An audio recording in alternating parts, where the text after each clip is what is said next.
When I learned about this math ratio, it changed my life.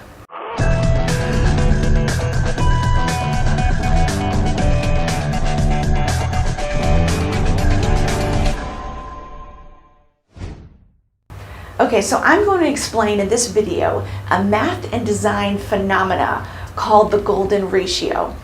It's also referred to as phi. So what is the golden ratio? Well, to help explain it, I'm going to put out this sequence of numbers called the Fibonacci sequence, which is really just the golden ratio in a sequenced numeric form. Now, to arrive at this golden ratio sequence of numbers, we just need to follow a basic math formula. And I'm not a math person, so we're just going to keep this very simple. Okay, so you just start with 0 plus 1 equals 1. And now to get to the next number in the sequence, you take the sum of that simple equation and add it to the last number in the equation. So 1 plus 1 equals 2, and then 1 plus 2 equals 3. And it's around this point that the ratio actually starts showing up. And as we continue to do this formula, we start arriving at a set of numbers. So 2, 3, 5, 8. And you see what we're doing? We're adding the sum of the equation to the last number in the equation, and we arrive at this sequence of numbers. And it's interesting that this sequence and ratio actually remains consistent no matter how long you follow this mathematical formula. And so this sequence continues to expand outward around the rate and the ratio of 1 to 1.6. Now, to help give you an idea of what a 1 to 1.6 ratio is, compare it to a 1 to 1 ratio. So to make a 1 to 1.6 ratio, you just envision a little more than half of the initial line added to the line of the other side. All right, so this ratio of 1 to 1.6, and this is the ratio that's called the golden ratio, a 1 to 1.6 ratio. So this is what the golden ratio looks like as a rectangle, 1 to 1.6. And if we were to start making incremental golden ratio points within that, we can get an idea of what a spiral looks like when it expands outward at the same measured sequence. Now, this is all well and good, but what does that have to do with everyday life? Well, a lot actually. And that's because when we look to nature, we see that so many things flourish when they go to the golden ratio design and when they follow this sequence. Growing and expanding to the rate of the golden ratio spiral allows the maximum amount of rain to be directed down to the roots of many plants. And remarkably, when you study nature, you see the golden Fibonacci numbers like 3, 5, 8, 13, all of that again and again in the seed pattern spirals of plants, as well as in the number of petals. Next time you're bored and have a sunflower, try counting the number of seeds in the sunflower spiral, the golden ratio. Or maybe try something else with a spiral like a pine cone or pineapple. So we could spend all day counting the seeds of flowers and plants and fruit. I mean, you get the idea. But we don't just see this golden ratio sequence on a small scale. This ratio is the mathematical sequence in the spirals of our storms, tornadoes, hurricanes. These all spin in this golden sequence, 1 to 1.6. Even the waves can be measured using this ratio.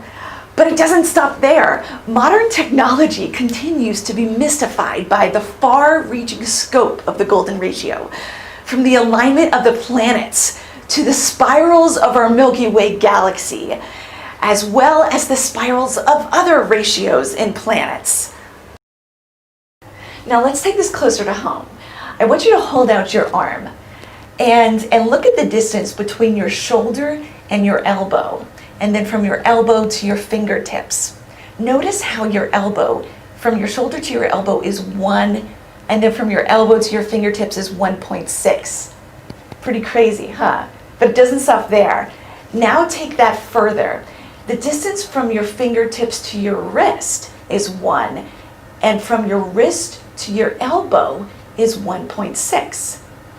Keep it going. From the furthest tip of your finger to the bottom of your fingers is 1, and from the bottom of your fingers to your wrist is 1.6.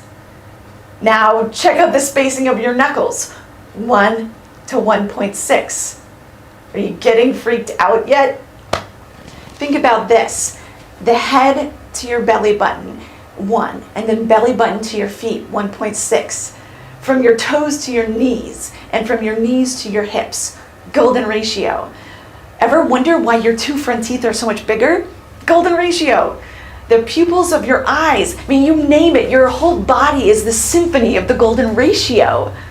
In fact, as you are listening to this video, the sound waves are passing through your ear in a perfect golden spiral.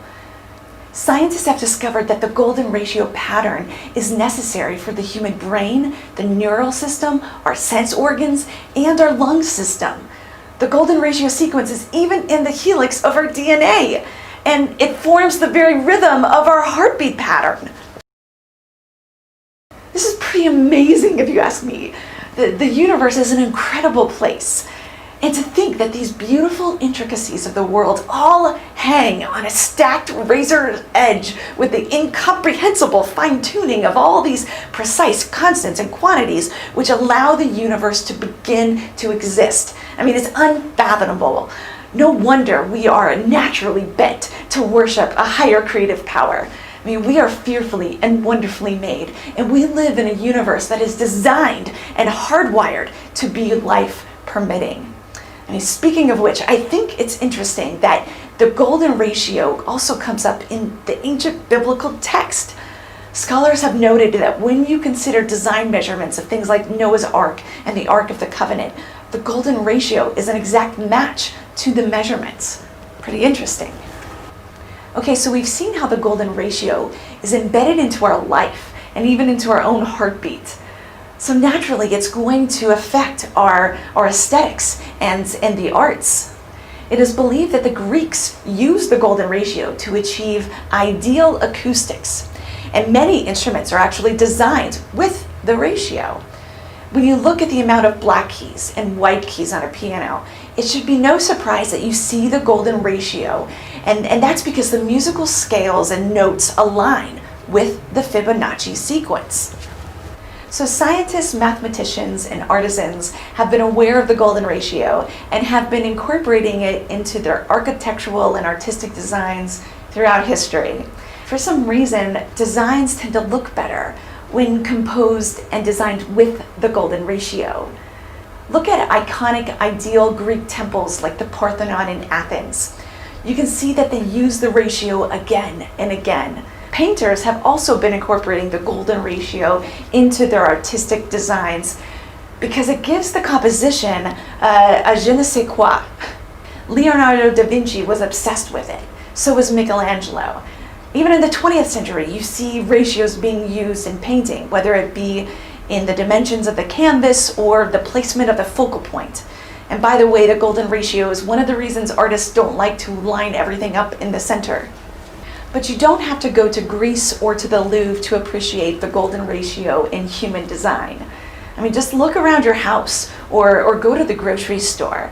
The golden ratio is used in product design, logos, and in branding all the time.